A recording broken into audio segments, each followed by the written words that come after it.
Hey Fitheads, today we have Josh Clemente of the company Levels, and it's been mind-blowing. Oh my goodness. How do we talk Coolest. about Levels is showing you what's happening to your blood sugar in real time, which you don't know that it's going up and down, and it's all connected to how healthy you are and how good you feel. And we haven't been able to get that information until now. Yeah, it used to be like I feel crappy or I feel good because I don't know why. A banana is good or a cookie is not, and we don't really know. Actually, a banana might be good for me and a cookie is good for Max, but they're showing us all of this information on wonderful graphs by showing your blood sugar going up and down or, staying healthy. When you get feedback, you can control it. Okay, it's awesome. Just stay tuned. Welcome to Total Fitheads. Serious fitness for not so serious people. Hey Fitheads, today we have one of the founders of Levels, Josh, is here to talk with us about what Levels is, and it's mind-blowing, and I'm not even going to attempt to describe it in this intro. Hi, Josh! Hey, how's it going? Good to meet you. Welcome. Thank you so much for coming on. Okay. Thanks for having me. I'm excited. I was going to hack through, what your company is doing, but how about you do it, because I know you have better messaging. Of course. Yeah. So Levels is focusing on being the connection between actions and reactions in your body in a sort of a deeper sense than the traditional wearable device. So we're bringing what we call bio wearables, which are existing devices that measure molecules in the body. And we're bringing those to a wider audience. So the general health and wellness space, performance optimization, people that want to find an edge and sort of improve their own lifestyles daily in an ongoing sort of sense. And so what we're starting with is continuous glucose monitoring. So this is a technology that's been around for a long time for the management of diabetes primarily, but has recently, due to some really cool advancements in the hardware space, become quite convenient for use and reasonable for use in the performance and wellness space. And so we're developing the Levels program, which brings continuous glucose monitoring to a wider audience. And bringing it to the performance world. Okay. I'm gonna bro definition glucose monitoring.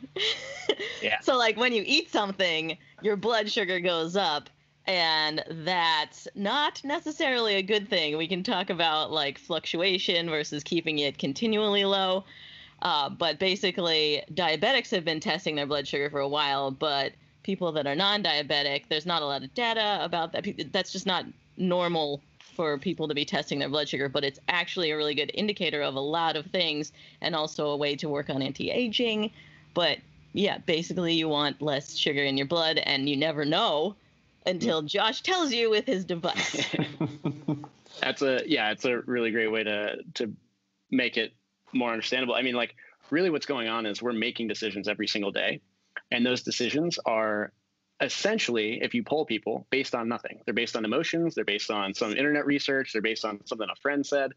They're not based on data. They're not based on, sort of the same decision-making process we use elsewhere, like with our financial accounts, right? And this is a problem. And in my opinion, I'm somebody who likes to quantify things. I like to at least have some concept of order of magnitude. Am I heading in the right direction? And that's what we're doing with Levels. Is we're giving you an insight into your body in raw numbers, along with scores that we're developing that are taking your blood sugar levels, which, by the way, glucose or blood sugar is the primary energy molecule in the modern human. So this is we can dig a little deeper onto why that is the case and what's happening there. But just assume, glucose is your energy; it's your fuel. And so we're giving you that number and allowing you to use that and understand patterns and trends and fluctuations associated with specific actions you're taking. So rather than, again, making decisions and sort of feeling and emoting your way through whether or not that was a good choice for you, you can now see in raw numbers, quantitatively, that was or was not a positive decision. So that's a high level. It gets much wider and broader and more exciting than that. Fueling strategies, dietary philosophies, all of this stuff can now be based in data rather than in, emotion and feeling. So that's the exciting part. And what's mind-blowing to me is that it's not just data, because I'm getting data from Instagram. Some dude eats a banana and feels like crap. And so now I'm like, I guess I shouldn't eat bananas. But that's his data. And my data might show after I eat a banana that my blood glucose doesn't spike and that actually bananas are good for me. Mm-hmm. And what's wild and it's the cool secondary effect of this technology becoming more available is that there's a whole section of research that's recently become possible with these devices that has shown exactly that effect. So there was a study in Israel in 2015 that took 800 people that don't have diabetes, and they put these CGMs, these continuous glucose monitors, on them, and just recorded them, like eating the same meals, eating different meals. And so they did these calibration meals where they had everyone eat a cookie made of wheat flour and a banana.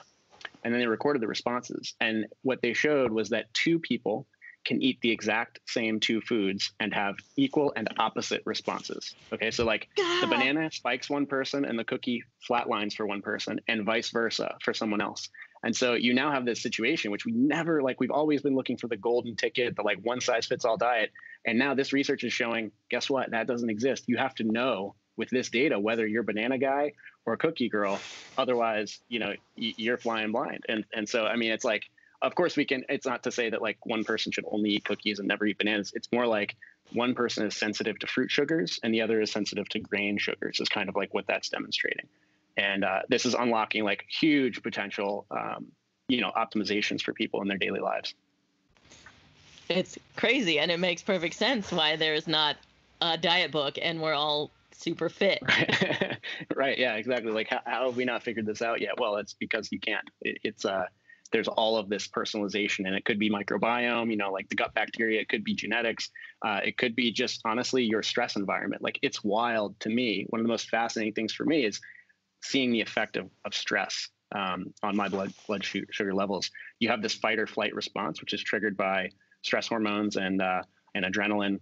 And that has a direct effect on your glucose levels because, again, as I was saying, glucose is your fuel. So if you're in a stressful fight or flight scenario, your body's going to prep you for flight. Like it's going to release a ton of energy. And if you are sitting at your computer getting stressed all day because you're in stressful meetings or on calls, that energy is not being used. And so for many of us, like the alternative for that, all that blood glucose is to store it as fat. So for people who are struggling with weight gain, like this is truly demonstrating that stress is your enemy if you're trying to lose weight and could be directly combating your goals. And so like maybe a mindfulness routine is like truly quantitatively useful in certain cases. Oh my God, you can meditate yourself thin. You heard it here. It's kind of what it points to. Have you guys started to map out which sort of categories that the person diet, sleep, stress, regularity of diet, regularity of, do you know what I mean? Have you started to map out all that stuff? Is that also? Yeah, absolutely. So some of the most interesting stuff, first of all, there's like the big four. So stress, sleep, diet, and exercise. Those are the ones like the biggest levers you're going to pull on every single day, and have like immediate effects that you can really see in your glucose levels.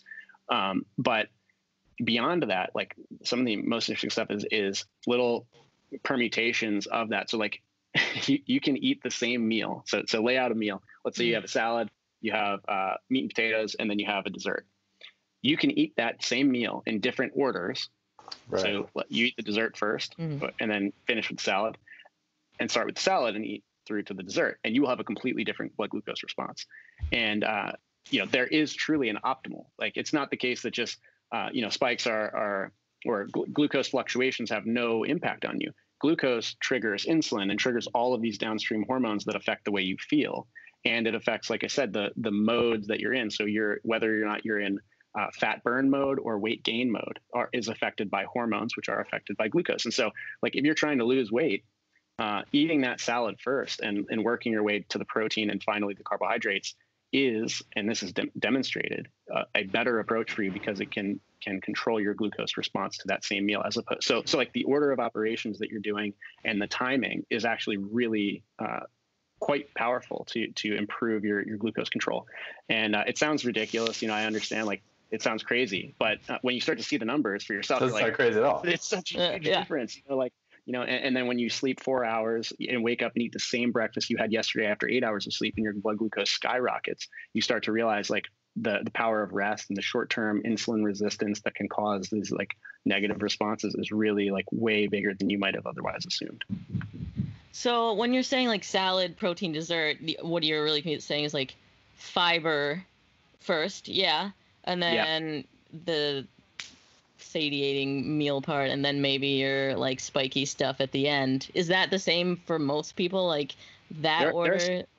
Yeah, sorry to cut you off there. There are some trends, some like common themes, and one of them is fiber and the other is fat. And so really what it is mixed meals. So if you eat just a carbohydrate on its own, a large serving size, and then you eat it again with a combination of like a little bit of healthy fat and some protein, you're going to see a completely different response typically. And the classic example of this is oatmeal. Google the healthiest breakfast out there, and like top 5 always is going to be oatmeal. And, for me, and this obviously doesn't apply to everybody, but for me, when I eat a bowl of oatmeal, my blood sugar goes into the diabetic zone. And so if I take that same bowl of oatmeal and add some chia seeds and almond butter, some fiber and fat, I can eat that and my glucose is like, 60% improved. And for me, it's like a tastier meal and more fulfilling. And like, so there's all these like downstream benefits that you're like, man, it kind of makes sense. A mixed meal, like why overload on a single macronutrient? Well, this is like giving you the data to back up that choice. Well, it's so crazy that people are making active choices and they're wrong. It's not even that like they're lazy. They're like actively trying to eat well and it's not the right thing. Ugh. Have you experimented with white vinegar or cinnamon? I've done both. Vinegar has a pretty strong effect for me, so I'll put vinaigrette on everything. I have like this weird carnal attraction to pickles and vinegars. Like I'm obsessed with vinegary things. And I think I don't know, maybe there's something there where I definitely see a positive effect on glucose levels if I have vinaigrette, with it, or like have some pickled stuff with it. So I now pickle tons of vegetables. But then, for me, the cinnamon thing has been more missed than hit. Several people have told me that it makes a big difference for them. And there are some studies out there that show that cinnamon controls glucose levels, but I have not personally seen any effect. Could be one of those personal things. So are you a success story? Show us your before photo. And I guess my question is like, obviously you're tracking this stuff, and if I can only imagine it's so exciting to actually be able to quantify stuff and have like an actual GPS on how to do that. Not GPS, but you know what I'm saying, like actual information on how to do this. What has been something in your experience that like you didn't think would be a big deal that was, or what was something that was confirmed as like, I always sort of felt that, but now like I know for sure about you specifically or your body? So I'll kind of lead in. Well, here's a really good anecdote. So I'll start off with this anecdote. This is about probably about a month into my into starting this project. I got a pressed juice at there was like this organic juice cart in Manhattan, and they were, I went to the cart and I was like, I'm going to get the healthiest thing on the menu. And there was a drink called Health Drink. And, out of vitamin water. So it was carrots, celery, and green apples. And I saw, the person take them right out of the basket and press them in this, juice presser and give me the juice. There was no additives, nothing whatsoever. And I drank this rich, healthy, delicious vegetable and fruit juice. And my blood sugar went to 210 and stayed there for an hour and a half. And so I'm going to give some quick ranges here. If you exceed 140 milligrams per deciliter as the units, that's considered the pre-diabetic zone. You shouldn't exceed 140 except rarely. If you exceed 180, that's considered a diabetic response. And you should, if you do exceed these things, you should try and, optimally you will be back to normal below 140 as quickly as possible. So my glucose was above 200 for over an hour, which would be considered a diabetic glucose response. And I was at this time, I was at an office, and there was a girl there who was like seeing this go down. I was showing people the numbers and stuff, and she was like, I get that every single morning instead of going to Dunkin' Donuts. She's like, that is she was just like, you could see this tire screeching moment happening. And I was kind of experiencing the same thing. I mean, I don't drink pressed juices all the time, but I certainly did not expect my response to be that extreme because it was primarily vegetable juice. And this has happened for me so many times since starting this sort of life renovation process with glucose data. And there are intuitive examples where you're like, man, I this is so like, it just reinforces what I assumed was going to happen. And then there are counterintuitive examples like that one where you're like, people are making this choice. They don't even enjoy it. Like nobody really likes drinking vegetable juice. So they would much rather have like probably a milkshake. And guess what? If your glucose is responding the same way, it is possible that you're having equally negative, and people, may disagree with this, but it is certainly possible that in certain ways you are getting the same negative consequences choosing that pressed juice as in other ways if you respond the way I do. And so that's what we want, is we want to give people the information they need to make the choice that is optimized for them. I certainly am like I'm a carb sensitive hyper responder. I don't know what the deal is, but this whole project, to your question, started because I first experimented with CGM and found that I was pre-diabetic. And at the I'm a CrossFit trainer. I at the time was really just level 2. Yeah. So I was working at SpaceX on life support systems and was like, kind of just over time was realizing like, I don't feel great during the day. Like I'm kind of irritable and tired, and I'm always like just chugging coffee and trying to keep my eyes open and trying not to just lash out, and like just not feeling like I have the energy I need to get through the day, let alone get home and like get a workout in. And this was really annoying me because in terms of, like my, at the time, assumptions about health, like I was fit, I was fast, I could lift weights. Like, that's health, right? I mean, I was like, I'm super healthy. I should have great energy levels. And I was the exact opposite. How hot were you? What's that? How hot were you? No shit on Instagram. I was hotter than I am today. That's for sure. No, but it was like, it was pretty frustrating because I'm like, my assumption about health was entirely related on this to aesthetics and performance. So it had nothing to do with diet. I ate whatever I wanted because I wasn't like putting on weight. And, anyway, I started looking around for like ways to improve my understanding of my own health. And I came across blood sugar monitoring. I started pricking my finger obsessively, like 60 times a day. And the numbers were like all over the place. Boom. Yeah, exactly. I have that same one actually. Yeah. So I'm pricking my finger obsessively and I'm like not seeing real patterns. It's like all randomized. And so I read about continuous glucose monitoring, and I was like, glucose is energy. I have poor energy. I got to figure this out. Got myself a CGM, which I had to like get basically illegally from Australia because you can't get them here. Yeah. And put it on. And within 2 weeks, I found that I was spending most of my time in the pre-diabetic blood sugar zone. And I was having these like huge elevations and then crashes. And those crashes were like when I was laid up on the couch or like under my desk trying to nap.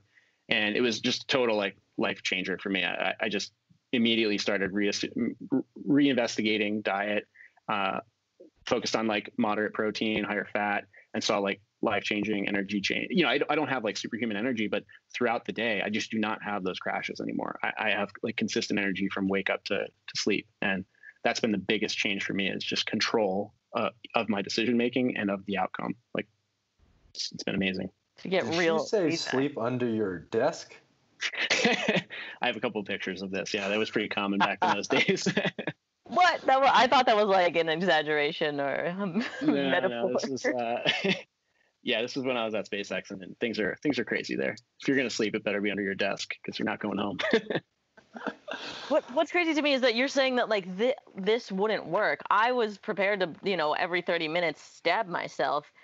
But I mean, I guess connected to food, it's a little more effective, but I wouldn't have picked up on the stress thing that you're talking about because I wouldn't just be sitting at my desk like freaking out at emails and then testing.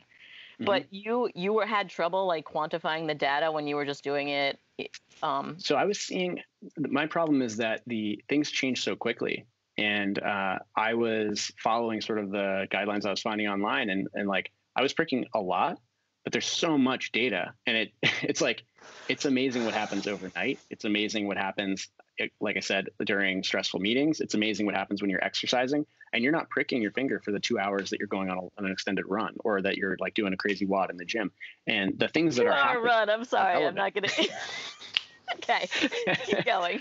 Sorry, I'm just gonna keep humble bragging over here. I love it. But seriously, there's so much stuff happening, and like all of that richness is lost, and you can't use that context for your decisions that you make after the fact if you just never saw it. And this is what was happening with me is I'd like, I'd go work out, and then I'd have one point, I'd prick my finger and it would be like really low, and then it would be back to normal 20 minutes later when I prick again. So I was like, oh, that must have just been random. But in reality, my glucose was crashing throughout the workout, and then like I was measuring that single point right here, and then it was slowly rising, overshooting. It was just all this roller coaster of stuff happening, and I was missing all the context. And that's what's amazing about the continuous measurement is you can scan once every 8 hours and see all of the data. Oh, nuts. So, and you're talking about this like up and down. The goal is not necessarily just like keep it low, but just keep it less up and down, right? Yeah. So there's a ton of there are a ton of different variables about like the actual response that you want to try and pay attention to, but the ones that and it kind of depends on your goals. So if you are interested in longevity, for example, like glucose variability, which is the number of times that it's spiking and crashing, is really closely tied to cardiovascular disease and metabolic dysfunction, like the diabetes, type 2 diabetes, prediabetes. So heart disease in particular is like something a lot of people are focused on avoiding. And so you would want to limit the number of big spikes and crashes through the day. For example, average glucose is another one that's tied to long-term, sort of metabolic dysfunction. So the longevity space, you'd want to focus on, basically you want to keep it low and controlled, like minimize the number of oscillations and try and maintain a good average. For someone who, for example, is trying to lose weight, you're going to want to maintain like a low insulin level, because while you have insulin circulating in your system, your body can't burn fat. And what you want to do is obviously optimize for burning fat. So in those cases, insulin responds to glucose. So you want to just keep glucose low, like try not to exceed a threshold, because then insulin is going to come out. You're going to go into fat gain mode instead of fat burn mode. So there's like kind of different little subtleties there. If you're an elite athlete doing, some crazy effort, like some crazy workout, like you're probably going to care less about this, and you're going to want to just fuel up and like time your fuel so that you're not, seeing a spike and then a crash right before you go and work out. So it's more about timing than it is necessarily like the exact levels. And that's something that, again, is we're just scraping the surface. Like there are very few athletes out there who are not currently treating diabetes who have this technology at their disposal. And so one of the big interesting things that I'm looking forward to is figuring out how a person who does not currently have diabetes can tune and like optimize their athletic performance with this tech. It's just like nobody's doing it. And it's going to be such an interesting and fascinating space. Yeah, it seems like I was reading some stuff on your site about like if you were doing steady state cardio or like below 60% VO2 max versus like intervals or like going higher, and for how long it is, you're figuring out how you should fuel based on what you're actually doing. And when you're talking about elite athletes, what is this mouth rinsing thing? Have you tried this? So I have not. Max, are you familiar? Yeah, so we're there's an article on the blog that talks about it. It's by Colleen Gulick, she's a professional cyclist, and she's going into the fueling strategies that are like currently in place and some of the ways that like CGM could really renovate this. And it's amazing how the human body works, and I'm learning so much throughout this project. But literally, because glucose is it's the fastest acting source of energy that we have. So, if you need to do something immediately, you're going to do it on glucose. Your cells are going to operate on glucose, not on fat. That's just, it's the anaerobic energy system is what it's called. But your body is so sensitive to glucose that you can just rinse your mouth and it will create a hormonal response that primes you for an endeavor, like for an effort. That's how quick your body has to get in. Like when you're about to do something crazy, carbohydrates are so powerful in terms of the energy they contain and the speed that it's released, that just rinsing your mouth will cause an energy boost, like will give people a performance boost. And this has been tested apparently with elite athletes. And so this mouth rinse thing, I guess for people who don't want to actually they have stomach sensitivity issues and you don't want to consume a bunch of calories, like you can just spray like a sugary drink into your mouth, rinse it around, spit it out, and enjoy a performance boost from that, which is just That's so nutty. That's so weird. We used to is it do a taste that. thing? Yeah. Oh, you did it for We used wrestling? to do that with Gatorades and stuff. Yeah, I wrestled, and a lot of it was, so half the sport was the physical, and the other half of the sport was a lot, honestly, like figuring out nutrition and how to, like, obviously I had no data whatsoever other than my own, how I felt. And like I figured out that I really did really well on bananas, but I did terrible on peanut butter and jellies, or I couldn't drink a full Gatorade. I had to like cut it with like 80% water. A lot of times I would swish and spit out Gatorades because it's one of those things. I'm sure I don't need to tell you, but it's one of those things like, I don't know, I just didn't feel right. Yeah. But you're now quantifying all those things. Right. Bizarre. Yeah, it's interesting. Like I'm no elite athlete. I certainly push myself in the gym, but I'm not somebody who ever thought about this degree of performance optimization where you're like, you're rinsing with carbs. And imagine having a real-time sort of dashboard for your glucose energy levels. I can just, the sky's the limit. I don't know what is going to happen in the performance world with this, but it's going to be crazy. Like I truly believe it's going to be paradigm shifting. Like having this available for athletes in the off season, in the on season, it's going to be a real game changer. Yeah, it's like when basketball players realize they shouldn't smoke cigarettes and sit on like coach flights every other night because they're 6'8". Yeah, so then let's talk about like your trajectory for levels. Like it seems paradigm shifting just for the average person too. I feel like everyone needs this. Your target market is the entire planet. Are you alive? When I say it though, people always question me, but yeah, I like it when you say it. No, it's true. I think what's been really amazing and rewarding to be a part of this has been seeing all of the different types of people who have gotten life-changing value out of it, like in almost instantly. It's the first time that you eat a meal and you see your body respond in number, like you see it speaking to you, is kind of, I think, it's hard not to internalize that and like not to have a light bulb moment there, like when you see a reaction to your actions. And so there are people who are, in their late 50s who are kind of like still trying to stay sharp and like improve their health span and live a long, active life, who are very quickly just like honing their diet. There are people who are trying to lose weight and have been struggling with it for 30 years. There are people who are elite athletes and have been in research studies on ketogenic, long duration ultra running, who are using this to hone their current COVID related extended off season. There's all of these different use cases and it's all the same technology, but really what it is just seeing your body or listening to what your body is telling you in terms of what's good and bad for your own personal goals. It's like, that's really all it is. It's just it's a tool. The levels itself we don't give some sort of coached life plan. We're not telling you like eat this every day for the rest of your life. What we're doing is giving you a tool and a grading system essentially to understand the information that's coming out of it. And then what you do with that is entirely up to you. It's part of your specific goals, what you're trying to accomplish. I just think it's really awesome that it can equip people to hopefully like really make better decisions every single day. And that will stack up over the years to make them healthier long-term, I hope. Yeah, it depends on what you do with it is an interesting thing. Cause I'm scared to try this because I feel like I'm going to learn a lot of my habits should be changed.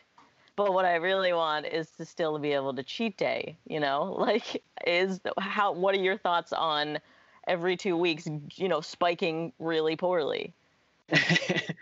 Well, this is actually that's a common concern. People are like, well, I'm going to put this thing on. It's going to tell me everything sucks and I can't do what I enjoy and I'm going to be really upset.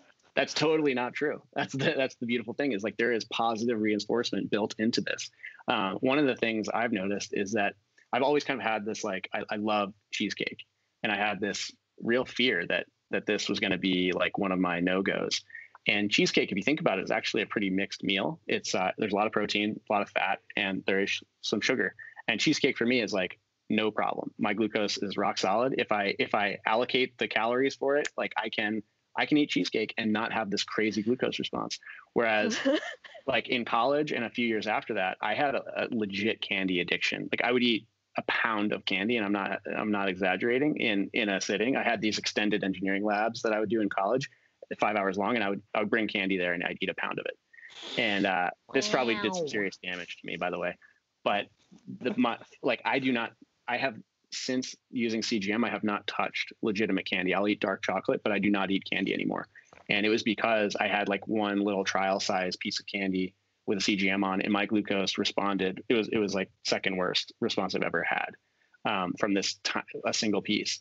And the realization is like, I can have a really rich, rewarding dessert that I love, by the way, ice cream or cheesecake. And it's just better for me across the board than this toxic stuff that like I actually don't even really enjoy when I think about it. It makes me really feel really sick. And so that's the optimization. It's like, it's not that you have to get rid of dessert or sweet things forever. It's just, you'll be able to hone your choices and also time them. Like the power of walking is another big one. If you have a dessert and you're going to have a response because you've tested it before, going for a walk, like 10, 15 minutes long, right after your meal is amazingly powerful in terms of keeping your glucose response controlled. It's wild. Really? Oh, wow. Oh, yeah. That's the Thanksgiving, Crazy. the Thanksgiving stroll. Yeah, exactly. Seriously. Yeah, Tim Ferriss talked about like going into like the bathroom of a wings place, doing squats in a stall and it was like when he was some wearing the CGM? hack that came up. This was a while, like it was in his 4-hour body thing. So I imagine he didn't have it yet. He just knew that worked. Like, or maybe, I don't know. Has he done this with you guys? He hasn't. He experimented with CGM a few years ago, and I remember reading about it. And I think he definitely saw some similar stuff to what we're doing. But one of the focuses of Levels is adding really what we do. Our core competency is we take the data and we provide analysis and scoring. So we don't just give you like the numbers raw out of the machine. We provide lifestyle scores, zone scores. So like we don't have to get too deep into this, but like you make a certain number of actions, and if they're close together, they will affect how you respond to the other actions. So like I just said, you eat a meal and then you go for a walk. That's going to be a totally different response than if you just eat that meal or if you just go for a walk. So we take all that into account, and we provide these composite scores that see how you're actually responding. So that spike, how fast you spike, how long you stay elevated, all of this stuff, and give you a score that's like much easier, I think, to track than trying to look at all these little fluctuations and figure it out yourself. And so that's really what we're doing, is we're trying to make the data actionable. So bringing it down to like, okay, I've seen this response. I need to make a better choice today. How do I go about doing that? Like, is it a timing thing? Is it a content of the meal thing? We guide some explorations so people can start to understand the whole space and choose a set of lifestyle decisions that will support their goals. Yeah, I was talking with your co-founder, Sam, and he sent me some examples of people that have used your product and then like screenshotted their score and put it on Twitter or whatever. And I'm like mind blown. This is like the next thing, you share your run, like, look at all the miles I did. And now I can be like, look how I gamified my blood. I'm doing well today. Yeah, no, I absolutely love it. It's been amazing to see how the social element of this, like, it wasn't clear. And it wasn't clear to us how people would kind of respond. I certainly feel, I love talking about it. Like you're wearing a patch, you're wearing this disc on your arm, and we have like covers on it, these black adhesive covers. And, so you're wearing this thing continuously for 14 days. You don't take it on and off. And we weren't entirely sure how people would respond, but like the response has been overwhelmingly, this is like something I want to share with everyone. Like if I have a really irresponsible blood sugar spike because I cheated, I want to share that. If I have a day of like awesome streaks and my glucose stays within range 100% of the time, I want to share that. And so it's really cool because this is like, this I think is going to trigger these sort of almost network effects where other people get in on the action and want to learn about their own bodies and may discover something that's really valuable and really long-term, like sets them on a better path.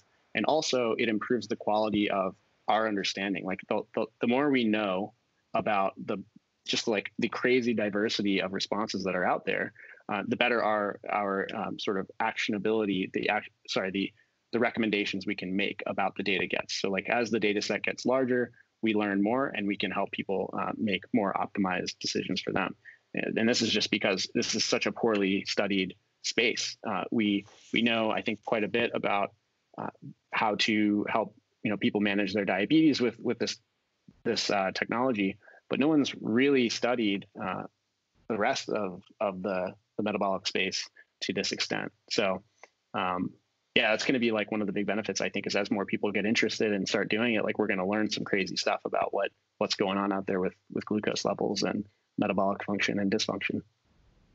Well, when you were talking about yourself personally, how it's protein and fat are really good for you, it almost sounds like carnivore diet. Are you familiar?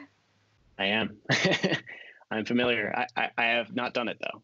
I have not done a carnivore stint, but yeah, I mean, what we're doing here at Levels is like just, I think there's so many dietary philosophies out there, and we don't want to, we don't choose like some philosophy and say like this is the optimal one again, because truthfully, like Casey, for example, one of my co-founders is all plant-based. She's all vegan, plant-based, and for me, like it would be really tricky for me to pull that off. But Casey has some of the best glucose control on the team, like probably the best. And she's eating nothing but plants all day, which is amazing. And really her weapons of choice are healthy fats and fiber. She does a lot of tahini, she does a lot of beans, she does a lot of leafy greens. Like she has actually a really cool Instagram page where she like kind of documents how she builds these glucose optimized plant-based meals. And it's pretty amazing because like, again, if I eat some of the things that she eats consistently, I have a really significant response. So I definitely bias more towards the paleo. Like I don't really eat many grains. I avoid rice and stuff like that. Eating more meats and avocados and green vegetables primarily. But yeah, I don't know. I might try. I think I'm going to kind of experiment with all the different dietary philosophies while I'm doing this because the data is super valuable and interesting to me. But I just don't think I could do carnivore long term. Yeah, you got to eat like the entrails too, right? Yeah. Oh yeah. For our fitheads that aren't familiar with carnivore diet, it is what it sounds like. You only eat meat, like nothing but animal, but also you're supposed to have like the bones and the liver and heart and brains because we have to we can't get everything we need unless we do that. So just isn't it mostly like red meat, like primarily beef, I think. Yeah, like high fat too. High fat, yeah. I think it's 1-to-1 fat to protein is the goal. Oh, really? See, and then, like eating guts and stuff. Well, I mean, I don't know. We should probably have a carnivore on, Max. but I mean, it's interesting. Yeah, I would absolutely love to experiment with as many of those things as possible, especially getting that feedback. Mm-hmm. I mean, I know your mission for the Levels mission isn't to be like, be keto, be whatever, be vegan. But what about like metabolic flexibility, being able to go into ketosis, like that? How does that affect glucose levels, and is that important? Yeah, 100%. So, just real quick on the diet thing, again, glucose is really important, and it is associated with all of these long-term dysfunctions. If glucose gets out of control, typically, chronic illness follows. And so it's definitely important to focus on, but it is only one metric, right? So there are other things people need to focus on in order to like really optimize and nail their health overall. So we do want to be mindful of that. Like it's important and it's great to structure around there, but like you could certainly build a poor diet with good glucose metrics. So, that's one thing that we do try to be sensitive to, like you just like drink canola oil all day long. You're going to have good glucose levels, but you're probably not going to be overall healthy. So that's important to keep in mind. But yeah, again, that's not typically the problem we're facing right now. What we're facing is really a lot of sedentary living with high processed carbohydrate loads, and that's where you start to see like real bad glucose dysfunction. So to the metabolic flexibility question, this is like, yeah, I love this space. So we at Levels, we use two terms that we like really lean on. One is metabolic awareness.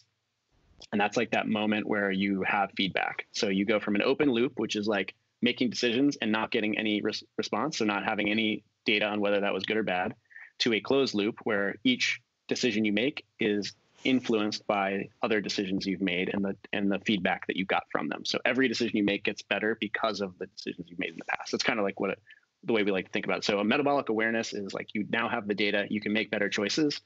And then metabolic fitness is really the sweet spot. So this is like the way we think about physical fitness. You don't expect to go into the gym and be able to bench press 400 pounds if you've never been in a gym before, right? The only reason that you should be able to bench press 400 pounds is if you have put in years of effort, repetition, and focus. Like you got to put the work in to be physically fit. Same with mental fitness. Like if you want to develop a meditation practice, it takes time. Like you're not going to be able to sit down and hit that flow state on day one. And so the same goes for metabolic fitness, which is the optimization of your metabolic processes. So you have to put in time and effort and learn about how your body is functioning in order to become metabolically fit. So we use that term to help people understand, like, don't get dejected if like you put this glucose monitor on and your levels are way out of control. Like this is just an opportunity to improve every single day. And so with metabolic flexibility, that is kind of like a similar term to metabolic fitness. What it means is that your body can very quickly and efficiently switch between energy sources.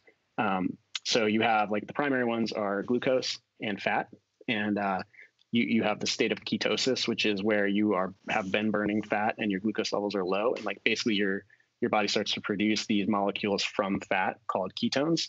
And so if you're an athlete and you want to be able to, or even just someone in your regular life, and you want to be able to switch between your fat sources and your food sources effectively and efficiently without feeling like a crazy crash or discomfort, you want metabolic flexibility. And in order to train that, it seems like you need to be able to set up your hormones to like allow for switching.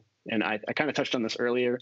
Like if you have high levels of insulin in your blood, it's really hard for your body to burn fat.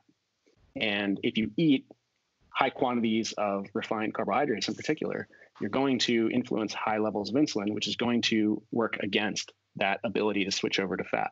And these are, this is the situation where when your glucose levels are high, you're good, and then they crash and you feel terrible because your body you can't compensate by switching over to your fat sources.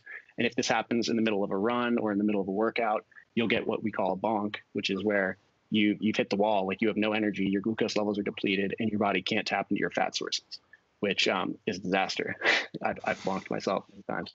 And so that metabolic flexibility is like the pinnacle. It's where like, if you're able to tap into your fat sources, the average person has more than 80,000 calories of fat available.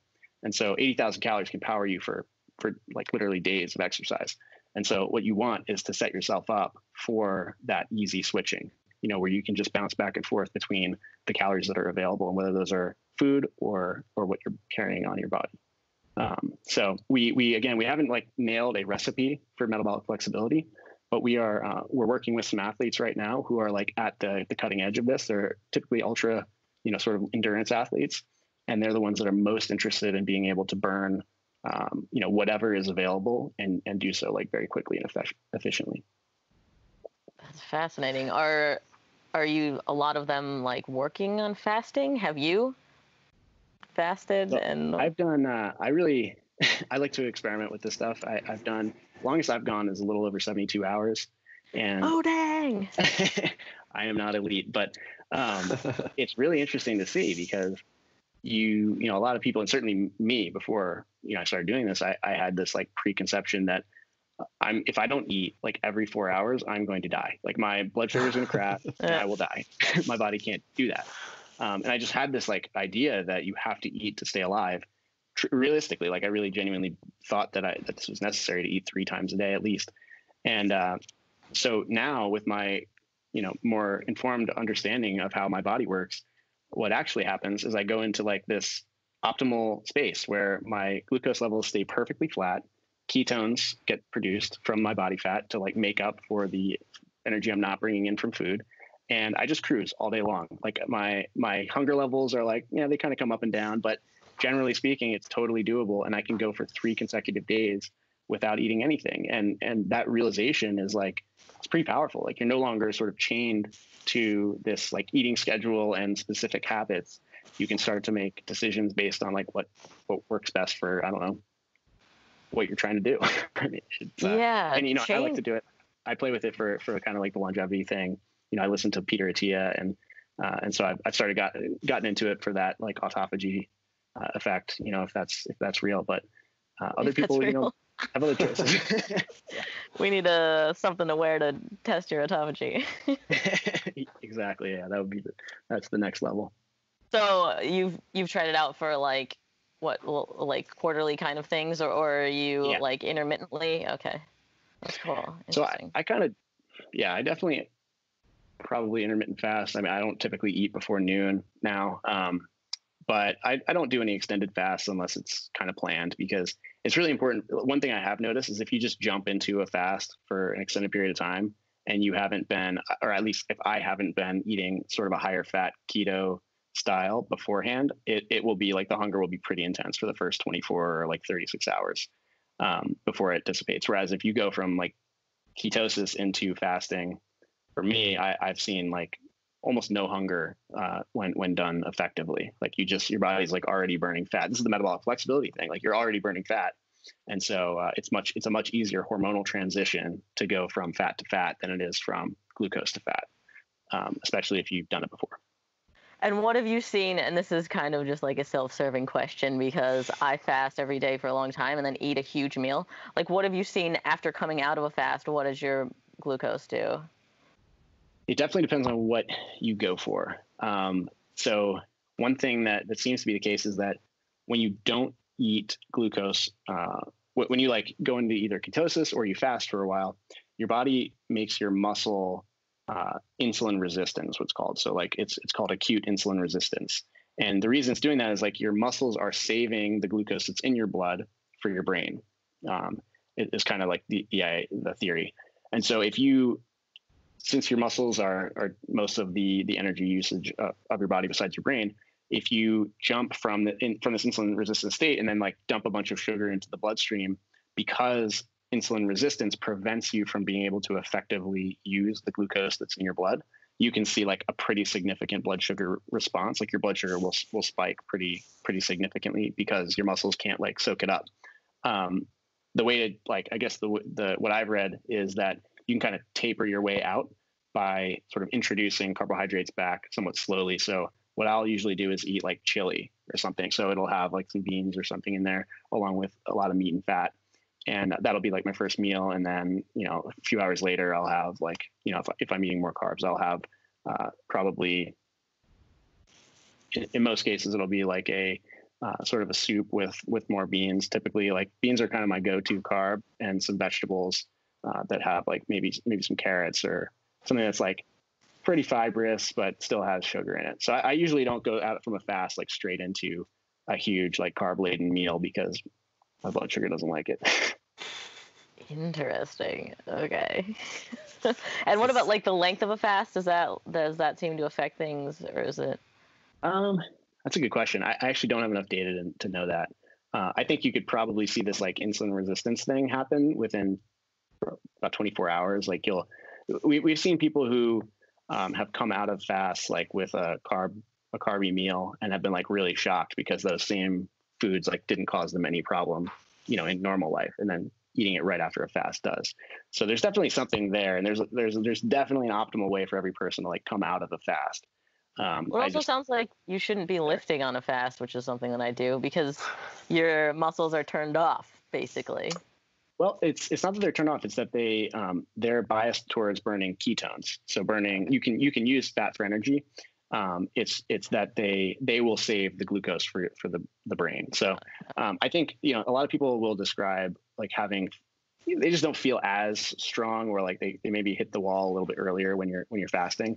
I kind of get that myself. I won't do any like super intense exercise when I'm fasting. I'll kind of go for either cardio or like a lighter like body weight type thing if I'm fasting. Something light like a 5-hour run or yeah, it's like yeah, exactly, like something real basic. Pick up an elephant. Yeah, the intro stuff.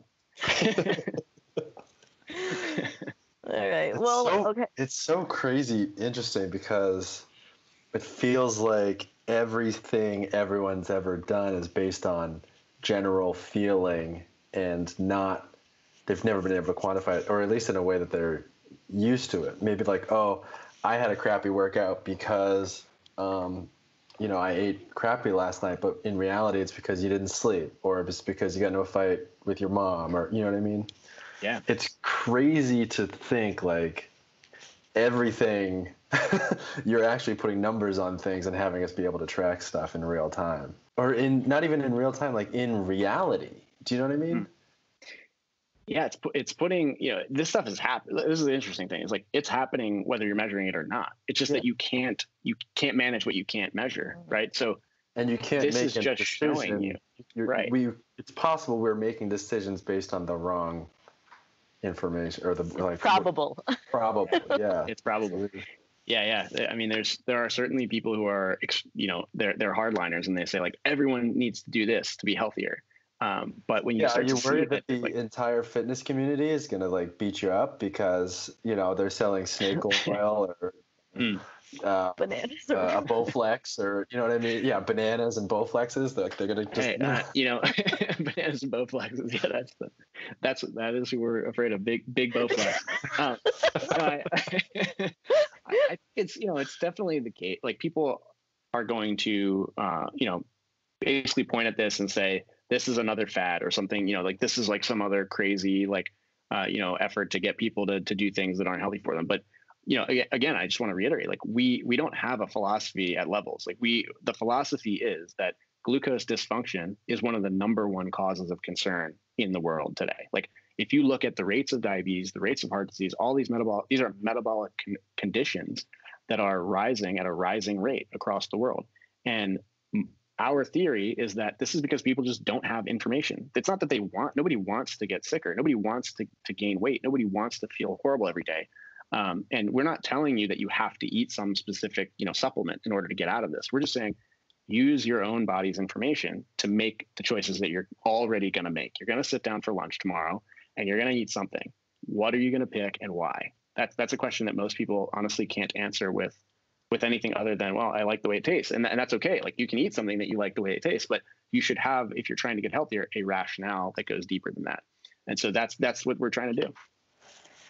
Change the world, man. Jesus. I love the company mission, but also whenever you first introed Levels, it wasn't specifically about CGM. Like, what are you thinking about other products? Are you going to look into my autophagy?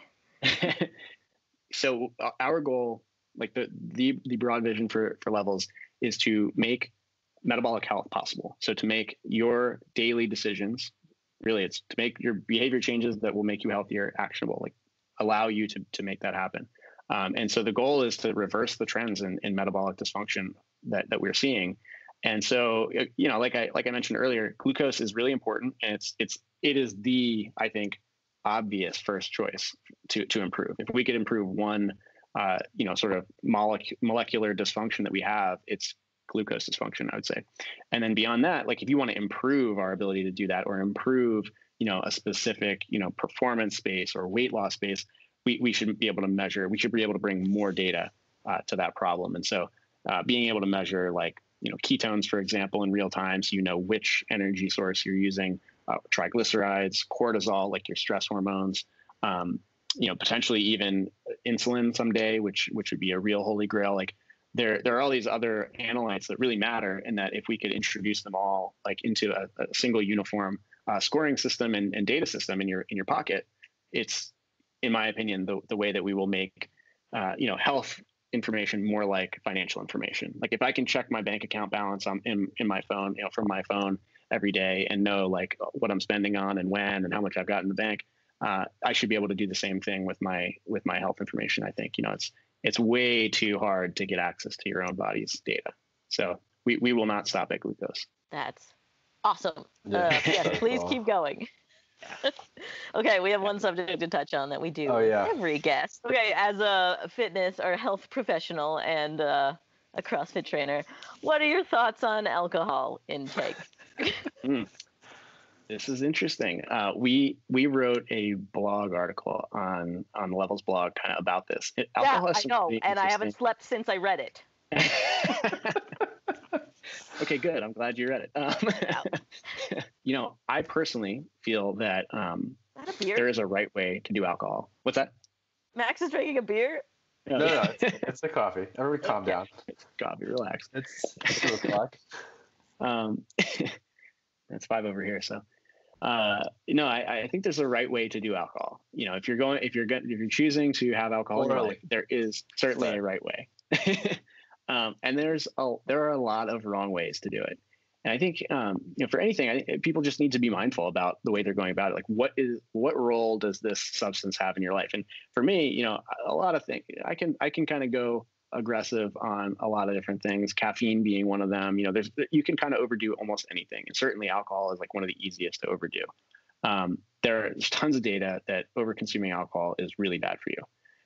Especially like the liver is kind of, by the way, we just don't give it enough credit. Like the liver is one of the most important organs in the body, and like we got to care for it. It's very connected to metabolic health. So if you destroy your liver, you get fatty liver disease.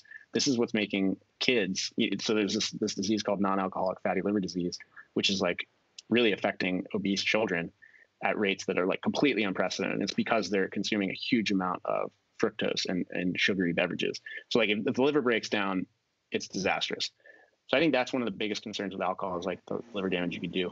But there's also this other data that shows that if you consume zero alcohol, you actually have a higher likelihood of having metabolic dysfunction than if you consume some. So it is not true that less is better. And this is the case with so many things. Like there's a dose dependency or like a U-shaped thing with salt, same thing, where it's not like people are very afraid of eating too much salt because they think they're going to have a heart attack. Well, guess what? Like your likelihood of death is actually much higher if you have too little salt than if you have too much higher. Like the rates of or the risk to you increases non-linearly. And so this is the same thing that we're kind of seeing with alcohol. It's not nearly to the extent as with salt. So I personally think like, yeah, I mean, if you're going to choose something that treats you well in terms of how you act, and then how I think your likelihood of making good choices. And related to glucose information, like I will typically pick like a pretty light beer or just a straight spirit, like sip on something on the rocks, and that will cause no problems for my glucose. Red wine also is like pretty good for me. I avoid the sweeter stuff like champagne or like real mixed cocktail stuff, like typically. Got it. So no beer miles. What was crazy about that article is that they talk about drinking in ketosis or like after a fast could like make you hypoglycemic, which I did not know, and also I do that all the time. Really? So, yeah, I mean I'll break a fast with several beers. Oh wow! I mean, yeah. I think you should see what the data says. Terrified. I've done the beer mile.